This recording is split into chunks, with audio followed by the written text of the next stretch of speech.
full custody in the court. Although she was admitted that she doesn't mind the children's new faith and would not attempt to change it, Lo has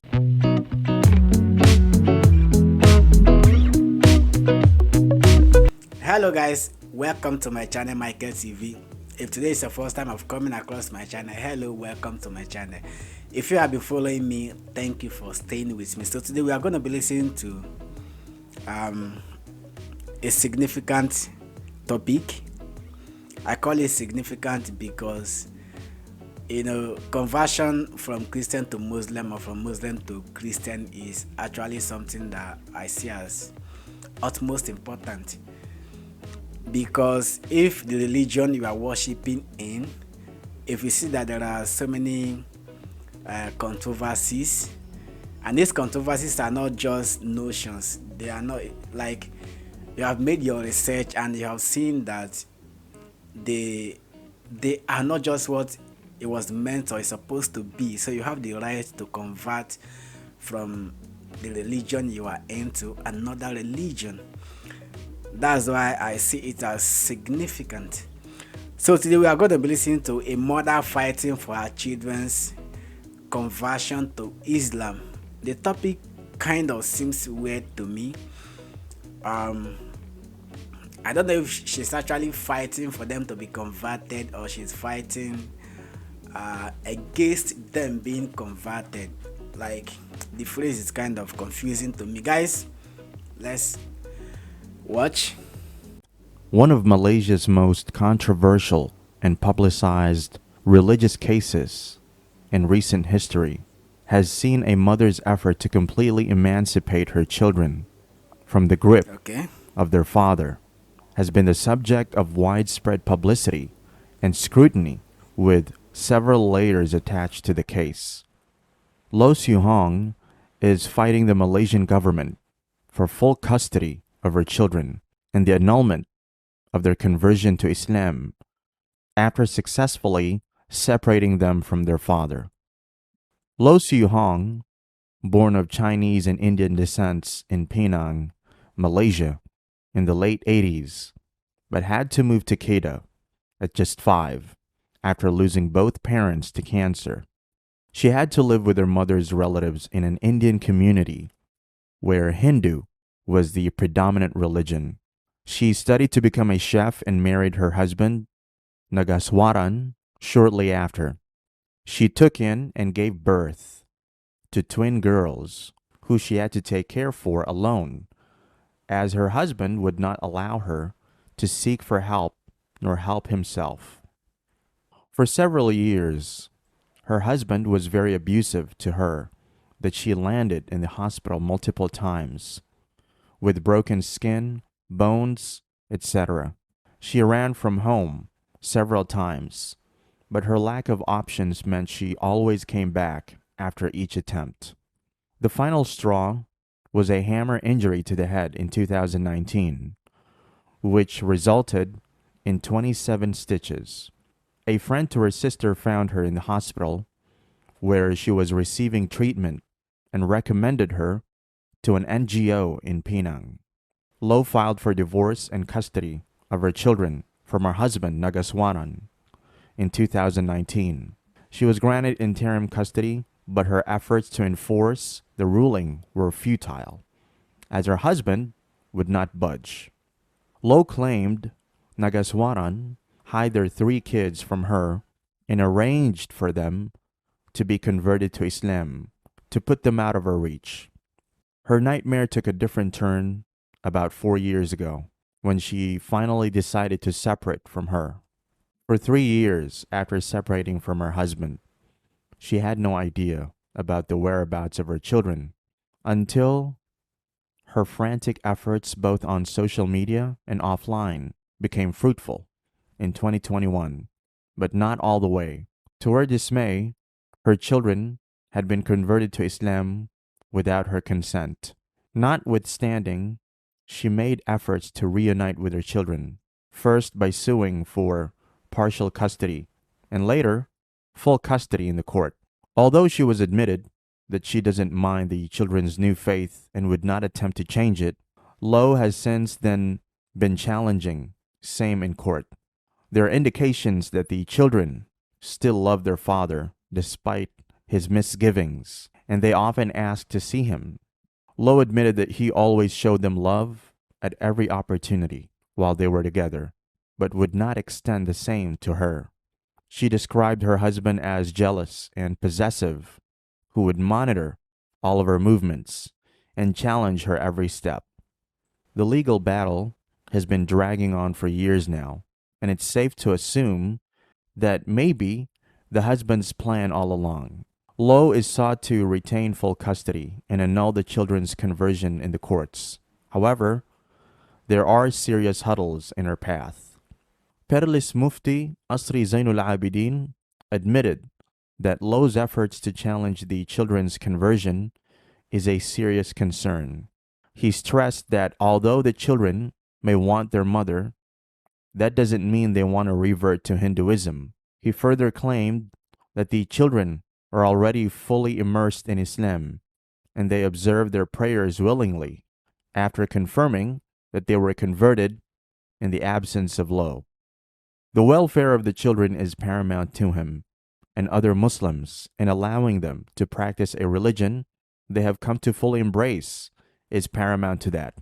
Asri Zainul Abidin's comments via a video uploaded on Facebook was in an effort to dispel the rumor that Islamic authorities were blocking the mother from seeing her children, as this is completely out of their jurisdiction.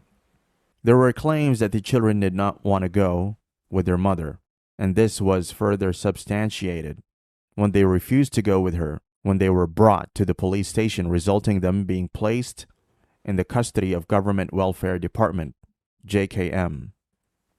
Malaysia, a Muslim majority country, has some rules which are aimed to protect Islam, Muslims, and in the country.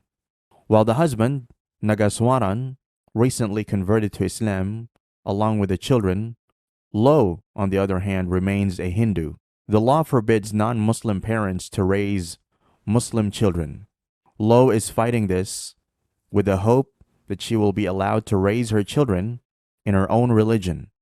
Since she found the children in Perlis, a state of about 90 kilometers or 1.5 hours drive from Kedah, where she resides, she has been drawn into a series of legal battles on different fronts.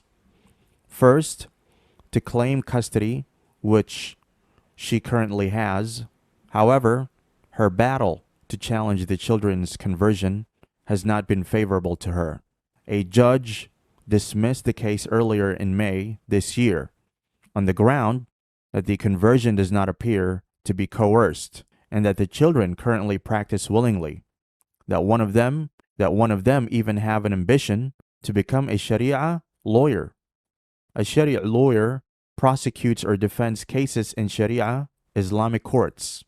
This decision was arrived despite the fact that the case was tried in a Lowe's battles with the court has garnered a lot of publicity and a lot of sympathy from the several non-governmental organizations and the general public in the process.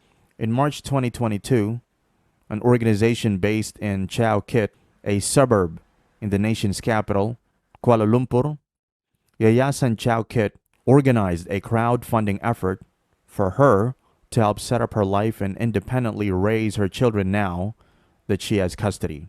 About $17,000 was raised, and she intended to set up a food truck business, building on her experience as a chef assistant in a hotel and her passion for making food. In all, after several years of despair, it looks like Lowe is finally getting succor and she can finally raise her children on her own. In peace, but with one caveat: they are now Muslims. She also recently instituted a suit seeking to punish her husband for the several years of physical abuse she suffered. After her suit to challenge their conversion was dismissed in May, she has since filed an appeal to challenge the decision of the lower court. Wow, guys, this is quite emotional.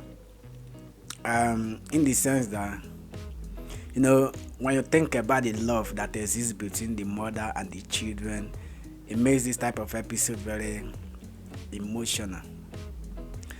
But in my opinion, I think the woman should have this simple understanding that your children are of age, and for you trying to win them over to you as a woman, that could be easily and possible. Like there is every chances of that happening, but for you to decide the type of religion they should go with, I think that is not quite easy. There is no way the courts could actually allow that case to be in your favor, because that could only happen if the children are on your side. If they are saying, okay, this type of religion we are worshiping in, we never went into this religion willingly. So that is the only way the court can decide, okay, we are going to revert, or there has to be a conversion from your children's religion to your own current religion. Outside that, there is no way the woman could actually have the case in her favor. And now she is about to carry the case to the higher court. Even at higher court, I do not still see the chances of her winning the case, except along the line the children feels like, okay, let me follow my mother's religion. And for that to also happen, because now it seems like they have been grounded on that religion, so for them to leave that religion too, it's not that easy. I will suggest or advise that the woman should move on with that decision her children has taken already, Anyways, I understand her part. Mother, they always want their children to be part of them in all means, in all angles. I can relate to what she's fighting for. However, she still have to respect the children's privacy, the children's decision, because the life is theirs, not for the mother. Even if you are their mother, you give birth to them, but they now have their own life to live. So guys, drop your comment. What do you think about this very episode? Don't forget to subscribe to my channel and turn on the bell icon. That way you get notification whenever I upload a new video. I'll be hoping to see you guys next time. Until then, bye.